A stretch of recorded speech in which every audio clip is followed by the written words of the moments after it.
সাল্লাল্লাহু আলাইহি ওয়াসাল্লাম। আবু জাহেল বলল, তোরা ভুল করলেন, তোরা মুহাম্মাদের জাদুতে বললেন। আমি আবু জাহেল মরিয়া গেল, ওনার জাদুতেই পারবো না। জোরে কোন নাউযুবিল্লাহ। আবার শোনার জানালা, পৃথিবীতে 4 জন খলিফাতুর রাশিদিন রাষ্ট্রপতি ছিলেন। পৃথিবীর 4টা রাষ্ট্রপতি ছিলেন, 4টা খলিফা রাষ্ট্রপতি ছিলেন। 1 নম্বর রাষ্ট্রপতি ছিলেন হযরত আবু বকর সিদ্দিক। 2 নম্বর রাষ্ট্রপতি ছিলেন হযরত উমর। 3 নম্বর ছিল হযরত ওসমান গনি। 4র্থ ছিল হযরত আলী। এই 4 জন মদিনার শাসনকর্তা ছিলেন। এই 4 জনের ভিতরে সবচেয়ে রাগী তেজে মেজাজি খলিফা ছিল হযরত খলিফাতুল উমর। ইনার সামনে কোন মানুষ কথা বললে লেগেল ভাবে কথা বলতে হবে। একটু 19-20 হলে তরবারটা খাপে থাকে না, এক সাথ পরিবার পরিবার।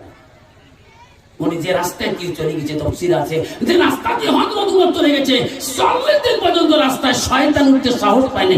জোরে কোন সুবহানাল্লাহ। বর্তমান যুগের মুসলমান টুপি মাথা দিয়ে গেল, শয়তান পাথর দেখা।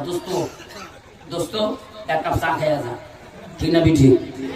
ওকে তুমি তো ভোট দাঁড়াই সব ঠিক যাবো। মামা তো চাঙ্গা খানা পড়ে দোস্ত মা ভাগ্নে মোর ফিরকে তোরা বেশি চাঙ্গা। তুই চালু যা না, হাফ চা খেয়ে দিয়ে যা। যখন ঠিক না বিঠি।